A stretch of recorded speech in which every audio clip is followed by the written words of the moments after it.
Big Sleep by Raymond Chandler. Written in 1939. Chapter 1. It was about 11 o'clock in the morning, mid-October, with the sun not shining and a look of hard wet rain in the clearness of the foothills. I was wearing my powder blue suit, with a dark blue shirt, tie and display handkerchief, black brogues, black wool socks with dark blue clocks on them. I was neat, clean, shaved and sober, and I didn't care who knew it. I was everything the well-dressed private detective ought to be. I was calling on $4 million. The main hallway of the Sternwood place was 2 stories high. Over the entrance doors, which would have let in a troop of Indian elephants, there was a broad, stained glass panel showing a knight in dark armor rescuing a lady who was tied to a tree and didn't have any clothes on, but some very long and convenient hair. The knight had pushed the visor of his helmet back to be sociable, and he was fiddling with the knots on the ropes that tied the lady to the tree, and not getting anywhere. I stood there and thought that if I lived in the house, I would, sooner or later, have to climb up there and help him. He didn't seem to be really trying. There were French doors at the back of the hall.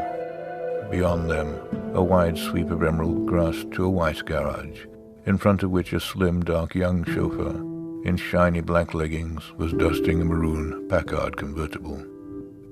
Beyond the garage were some decorative trees, trimmed as carefully as poodle dogs.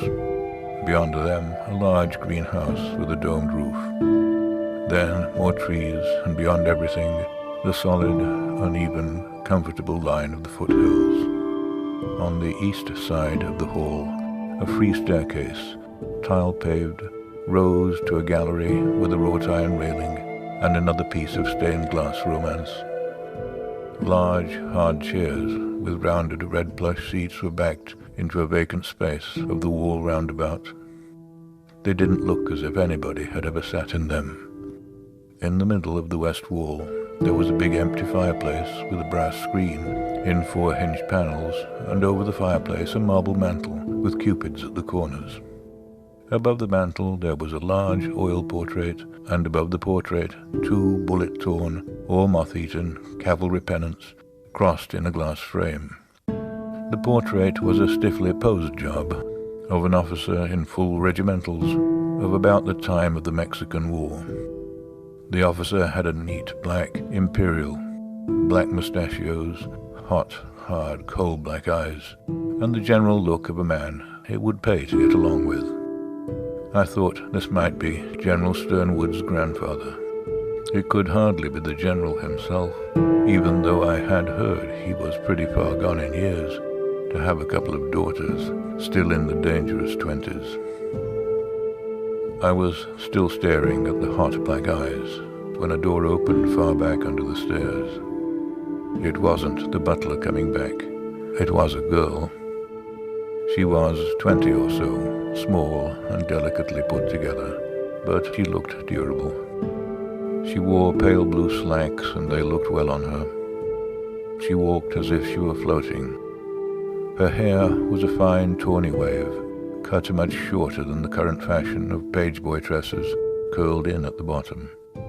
Her eyes were slate grey, and had almost no expression when they looked at me.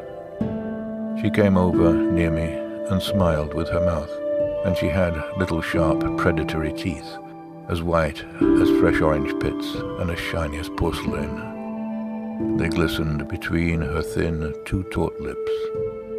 Her face lacked color and didn't seem too healthy. "Tall, aren't you?" she said. I didn't mean to be. Her eyes rounded. She was puzzled. She was thinking. I could see, even on that short acquaintance, that thinking was always going to be a bother to her. "Handsome, too," she said. "And I bet you know it." I grunted. "What's your name?" "Reilly," I said. "Doghouse Reilly."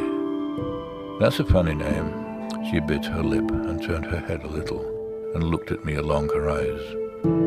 Then she lowered her lashes until they almost cuddled her cheeks. and slowly raised them again, like a theatre curtain. I was to get to know that trick. That was supposed to make me roll over on my back with all 4 paws in the air. "Are you a prize fighter?" she asked, when I didn't. "Not exactly. I'm a sleuth." She tossed her head angrily, and the rich color of it glistened in the rather dim light of the big hall. "You're making fun of me."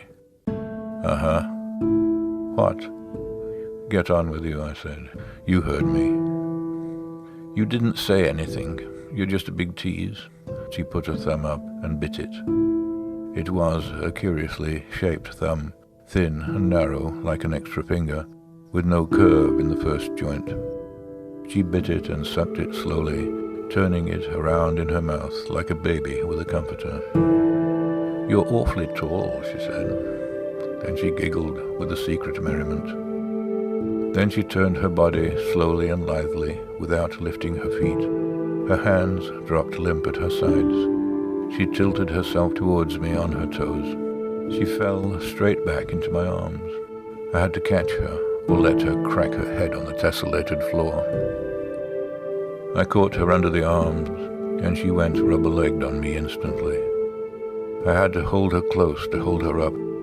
When her head was against my chest, she screwed it around and giggled at me. "You're cute," she said. "I'm cute, too." I didn't say anything. So the butler chose that convenient moment to come back through the French doors and see me holding her. It didn't seem to bother him. He was a tall, thin, silver man, 60 or close to it or a little past it. He had blue eyes, as remote as eyes could be. His skin was smooth and bright, and he moved like a man with very sound muscles.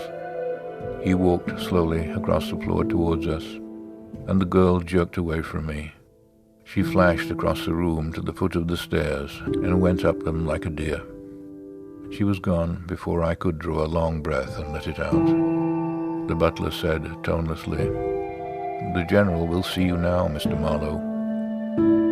I pushed my lower jaw up off my chest and nodded at him. "Who was that?" "Miss Carmen Sternwood, sir. You ought to wean her. She looks old enough." He looked at me with grave politeness and repeated what he had said.